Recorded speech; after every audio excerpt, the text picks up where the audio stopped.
What do you do when you are behind? This is a place full of institutions. You fix extra classes. That's the way you catch up. Is that true? Oh yes. Extra classes. If you meet only once a week, for someone who is in time and on time, that's fine. But to someone who is behind, it was destined that by age 29, 25, 35, you should already be at the cutting edge of God's purposes for your life. Now you are 30, 35, 40, 25, 23, and you are behind. And the Holy Ghost is showing you, according to that divine clock, is 2 years left. And yet the healing anointing is not yet in your life. Yes, there are souls tied to your obedience and to that grace. You still are at the periphery of understanding the prophetic. You have still not understood the apostolic. You've still not understood signs and wonders. You've still not understood the dynamics of intercession. You've not understood what it means to be an apostle in the marketplace. Spoon feeding with 5 minutes something in the morning. Oh, I read my Bible today, and God is saying no. Destiny is calling. That means you must create extra time with God. Look at all the activities in your life now. Draw a graph. Activity versus result. You will find out that over 60% of what we do are useless as far as destiny is concerned. Don't be afraid to cut them out and give God that time and say, Holy Ghost, let's hurry up. Because in life, at the end of your life, you will not do more than 5 or 6 things. I assure you, as busy as you look now, as the busiest people on earth, they don't do more than 3 or 4 things. All these activities is a satanic way of distracting our generation. This is one of the most distracted generation. We are busy. We wake up in the morning, we sleep late in the night. There is no productivity. You gist and gossip for 5 hours. That's your destiny counting. Then you sleep for 10 hours, not as a reward for anything you did. Then you don't learn. You now say, I'm supposed to watch 2 videos. While you go on YouTube, suddenly you find out there's one joke or something, and you start watching, and before you know it, it's 2 hours. You are just laughing away and time is going. And the Holy Ghost keeps nudging you. Many of you know what I'm telling you. The Holy Ghost has been talking to you. Young lady, don't allow people die because of your slow pace. There are people you are to finance. Until now, you've not even handled things around finances. There are crusades. It was destined that it's your resources that will finance them.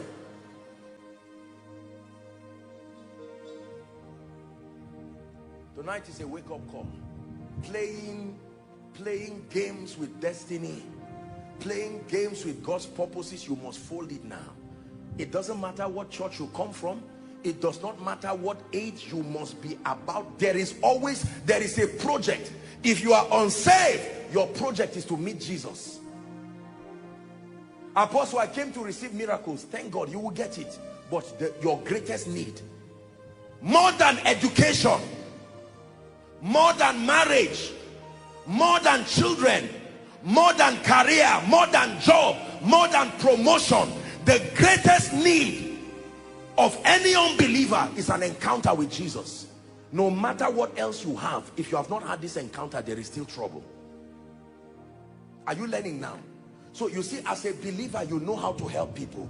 When you see people, you can discern their level and know how to help them. Communicate the highest priority for them. When someone is saved and you look at him, the next thing you should be looking at for is level of transformation. And you find out you've been saved. When? I was saved 1991. Wow. Instead of dashing the person a shoe or dashing the person material to say look finer and greater, is wonderful. But can I recommend some messages? You want to give that person a birthday gift? More than clothes, go and get a flash. Help the person and arrange messages. Mental transformation, finances, spiritual growth. Give him as a birthday gift. Heaven will bless you. You have moved that person's life forward. Then intercede for the person to take that flash drive seriously. I'm showing you how to help people. Some of these mundane things we do and we waste time around. Someday that trumpet will sound, whether we are ready or not. I assure you. Let there be a sense of urgency in your life. Do you know the thing about destiny? Come, gentlemen. These guys, everybody's destiny has another person connected to it. If these guys were destined by God to move forward based on my apostleship and I fail, I did not just fail. 2 destinies have suffered because I did not go forward. The question is, who right now in this May is suffering because of your not praying? Forget about yourself.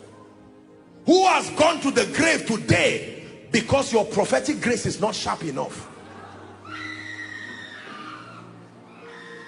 Which family is suffering now because according to the archives of the spirit, it was you that was allotted their salvation and their deliverance tied to you?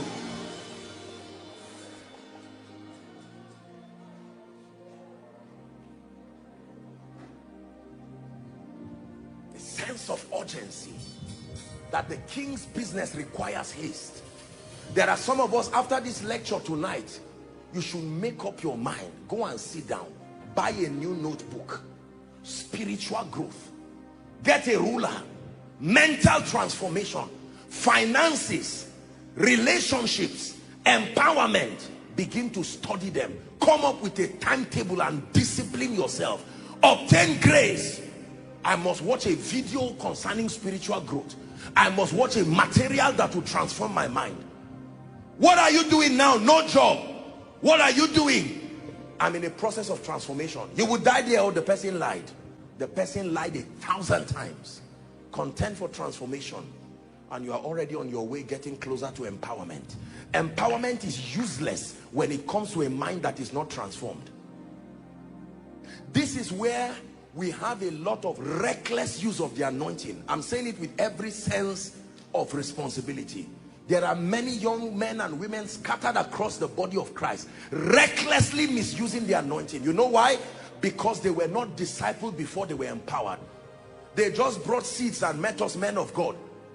Just because the person got born again and started prophesying does not mean he's a prophet. He must sit down in the school of the spirit to be mentored. Let me tell you this, listen to me, dear spiritual leaders. No matter how charismatic the experience of any new convert is, he must sit down in the school of the spirit and learn doctrine to be able to administer the gift and the grace of God to him well. This premature exaltation of people because of a flamboyant gift is why we keep having casualties. Are we blessed? So just because someone found himself to start prophesying, now nobody can talk to him. A service can be going on like this, for instance, and you just stand up. I have a word from God. And just because some of the words are accurate, now everybody is afraid. Nobody wants to stop him. Sit down. Are you the first to prophesy? You sit down and learn doctrine. The ability to discipline your gift is proof that you will last with it. If you're here and you're already misbehaving on account of spiritual gift, don't feel condemned. This is the heart of a father talking to you. Obtain grace to go back, because you are closer to deception. If you have gift without the word, you will not know when you've gone out of the boundary of scripture. So we promote people, we ordain people, we exalt people, and you find out that everybody continues to be a student in the school of the spirit, but there is a level of maturity through the communication of doctrine. When I was a child, I spoke like a child. I understood like a child. I acted like a child.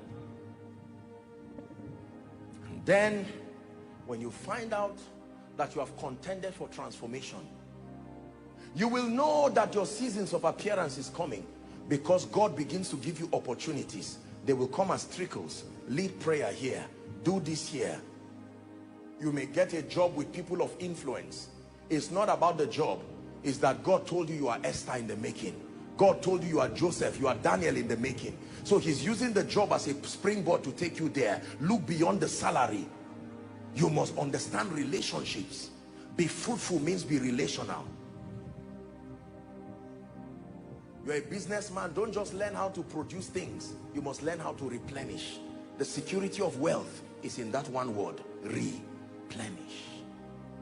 The ability to make what is depleted to come back again until the harvest and the seed time meet themselves in your life. Then you end the reign of poverty and lack forever, and you can now be a blessing to others. Are you ready to